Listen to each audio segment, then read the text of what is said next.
வணக்கம். இந்த ஆழமான அலசலுக்கு உங்களை வரவேற்கிறோம். இன்னைக்கு நாம கையில எடுத்திருக்கிற ஆதாரம் 2026 தமிழ்நாடு சட்டமன்ற தேர்தல் களத்தை பத்தின ஒரு விரிவான பார்வை. இத பார்க்கும்போது ஒண்ணு மட்டும் ரொம்ப தெளிவா புரியுது. இது நம்ம வழக்கமா பார்க்கிற தேர்தல் களம் இல்ல. நிச்சயமா. கடந்த 30 வருஷமா நாம பார்த்து பழகின அந்த திமுக அதிமுகங்கிற இருமுனை போட்டிங்கிற அத்தியாயம் முடியற மாதிரி தெரியுது. ஆமா, களம் இப்போ கண்டென்ட்டா மாறிடுச்சு. ஆமா, இப்ப பாருங்க, திமுக அதிமுக அப்புறம் விஜயோட தமிழக வெற்றி கழகம், சீமானோட நாம் தமிழர் கட்சின்னு ஒரு 4 பெரிய சக்திகள் மோதுறாங்க. ஒரு 4 முனை போட்டி. ஆமா.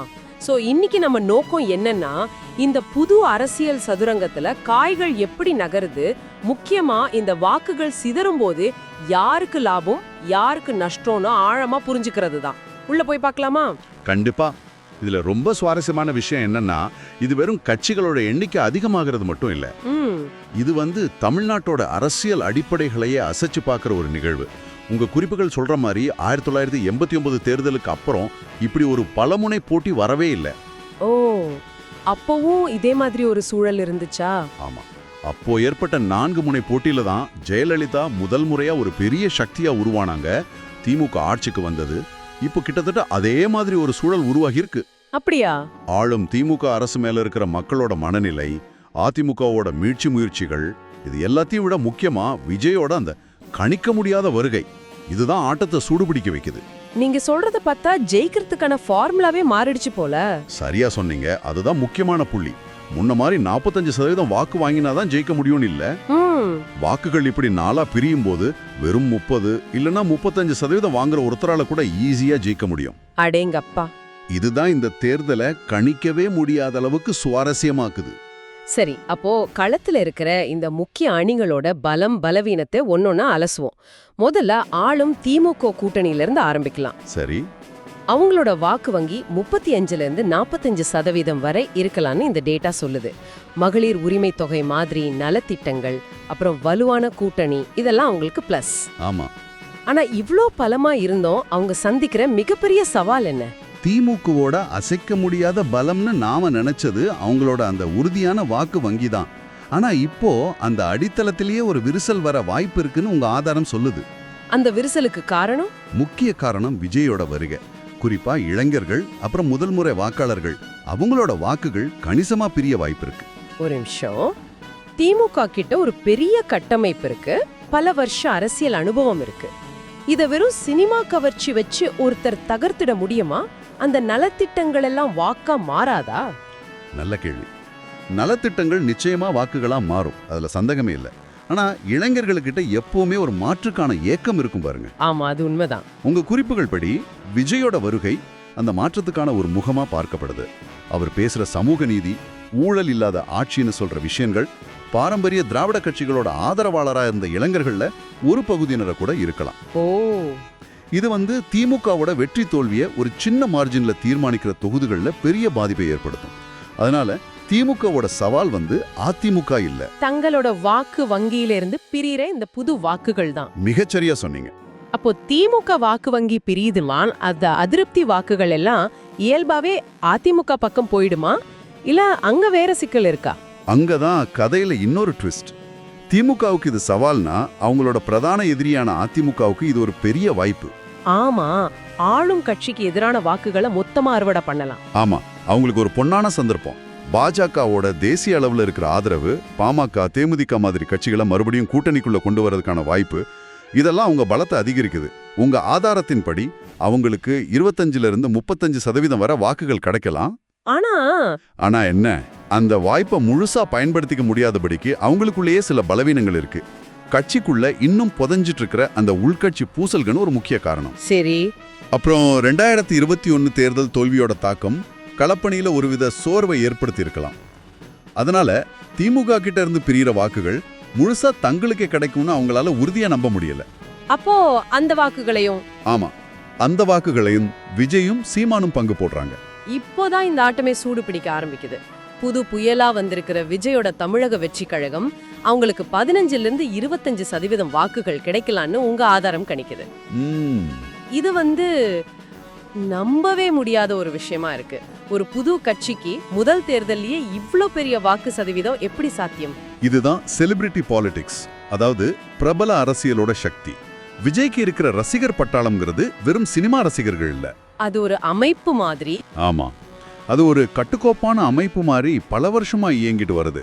அவங்க கட்சிக்கு 2.25 கோடி உறுப்பினர்கள் இருக்காங்கன்னு சொல்றத உங்க குறிப்புகள் சொல்லுது. 2.25 கோடியா?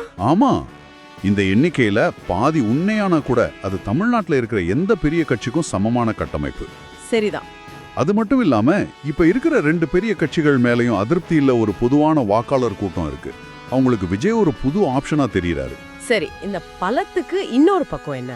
ஒரு நாணயத்துக்கு 2 பக்கம் இருக்குமே, அவங்களோட பலவீனங்கள் என்னவா இருக்க முடியும்? நிச்சயமா, ஆதாரத்தின்படி தேவையோட மிகப்பெரிய பலவீனம் 2. 1, அரசியல் அனுபவம் சுத்தமா இல்ல. அது ரொம்ப முக்கியம் இல்லையா? ஆமா, தேர்தல் வியூகம், பூத் லெவல்ல வேலை பார்க்கறது, வேட்பாளர் தேர்வுன்னு ஒரு தேர்தலை சந்திக்கிற நுணுக்கங்கள் அவங்களுக்கு புதுசு. 2வது, தனித்து போட்டிங்கிற அவங்களோட இப்போதைய முடிவு, அது சில இடங்கள்ல வெற்றியா பாதிக்கும். ஆமா. அப்புறம் 4வதா நம்ம பார்க்க வேண்டிய சக்தி நாம் தமிழர் கட்சி. அவங்களுக்கு 5லிருந்து 10% வாக்குகள் கிடைக்கும்னு எதிர்பார்க்கப்படுது. நாம் தமிழர் கட்சியை பொறுத்தவரை அவங்க தொடர்ந்து ஒரு குறிப்பிட்ட வாக்கு வங்கிய வச்சிருக்காங்க. ஆனா அதை வெற்றியா மாத்த முடியல. அதுதான் அவங்க சவால். இந்த முறை அதுல ஏதாவது மாற்றம் இருக்குமா? தமிழ் தேசியம்ங்கிற அவங்க கொள்கை இளைஞர்கள் கிட்ட ஒரு ஆழமான தாக்கத்தை ஏற்படுத்தியிருக்கு. சீமானோட தொடர்ச்சியான களப்பணிகளும் பேச்சாற்றலும் அந்த கட்சிக்கு ஒரு நிலையான அடித்தளத்தை உருவாக்கியிருக்கு. ஆனா வாக்குகளை வெற்றியா மாத்துறது ஒரு கலைதானே? ஆமா, ஆனா இந்த 4 முனை போட்டியில சில தொகுதிகள்ல ரொம்ப குறைஞ்ச வாக்கு வித்தியாசத்துல முடிவுகள் தீர்மானிக்கப்படும். அங்க நாம் தமிழர் கட்சி வாங்குற வாக்குகள் திமுக அல்லது அதிமுகவோட வெற்றியை தீர்மானிக்கிற சக்தியா மாறும். ஓ, கிங் மேக்கர் மாதிரி. ஒரு விதத்துல இதுதான் அவங்களோட முக்கியத்துவத்தை இந்த தேர்தல்ல அதிகரிக்குது. ஆஹா, 4 முக்கிய வீரர்கள், ஒவ்வொருத்தருக்கும் தனித்தனி பலம் பலவீனம்.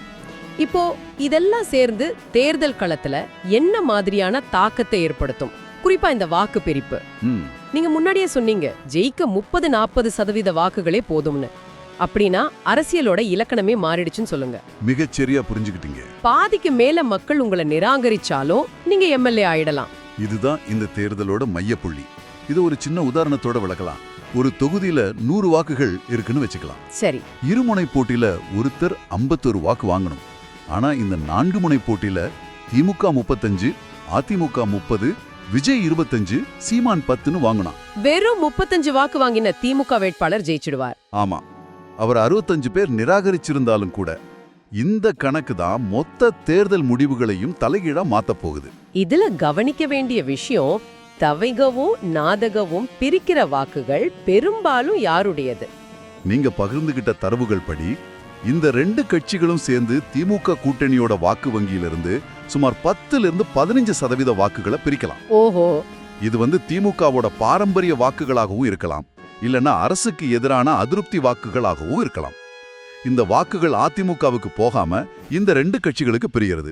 மறைமுகமா அதிமுக கூட்டணிக்கு சாதகமா அமையலாம். ஆமா, அந்த வாய்ப்பு இருக்கு.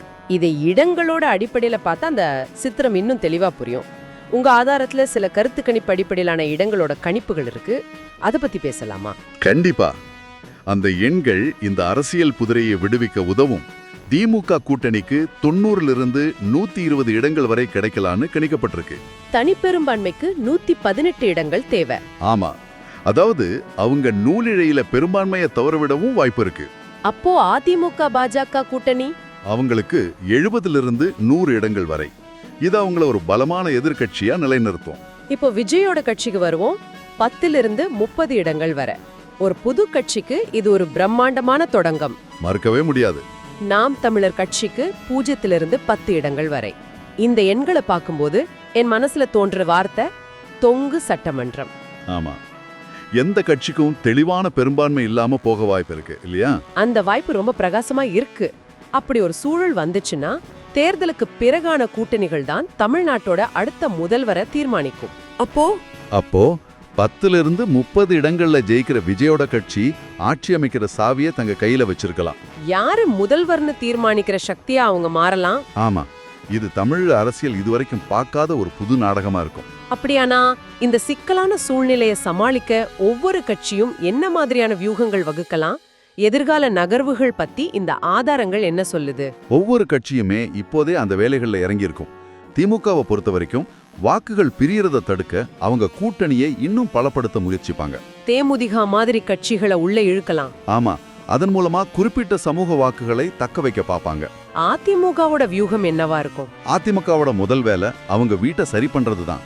டிடிபி தினகரன் மாதிரி பிரிஞ்சு போனவங்கள மறுபடியும் ஒண்ணு சேர்த்தா தென் மாவட்டங்கள்ல அவங்க பலம் இரட்டிப்பாகும். ஆமா, திமுகவுக்கு எதிரான வாக்குகளை சிதறாம முழுசா அறுவடை செய்ய அது உதவும். எல்லாத்தையும் விட விஜயோட வியூகம் தான் ரொம்ப சுவாரஸ்யமா இருக்கும். தனித்து போட்டியிட்டு இந்த 10-30 இடங்கள்ல அவர் ஜெயிச்சா அடுத்து என்ன நடக்கும்? இங்கதான் ஒரு மிக முக்கியமான, ஒருவேளை வரலாற்று சிறப்புமிக்க ஒரு திருப்பம் நடக்க வாய்ப்பு இருக்கு. சொல்லுங்க. ஒருவேளை தொங்க சட்டமன்றம் அமைஞ்சு திமுக அதிமுக ரெண்டுமே ஆட்சி அமைக்க முடியாத சூழல் வந்தா விஜய் யாருக்கு ஆதரவு கொடுக்கிறாருங்கிறது முக்கியம். ஆனா அதை விட சுவாரஸ்யமான இன்னொரு சாத்தியத்தையும் உங்க ஆதாரம் சுட்டி காட்டுது. அது என்ன? ஒருவேளை திமுக கூட்டணி 110 இடங்கள்லயும் அதிமுக கூட்டணி 90 இடங்கள்லயும் விஜயோட கட்சி 30 இடங்கள்லயும் ஜெயிக்குதுன்னு வச்சுப்போம். சரி, அப்போ திமுக ஆட்சி அமைக்கும். ஆனா பிரதான எதிர்க்கட்சி எது? அதிக இடங்கள்ல ஜெயிச்ச ரெண்டாவது பெரிய கட்சியான அதிமுகவா? ஆமா, அதுதானே வழக்கம். அங்கதான் ஒரு சட்ட நுணுக்கம் இருக்கு.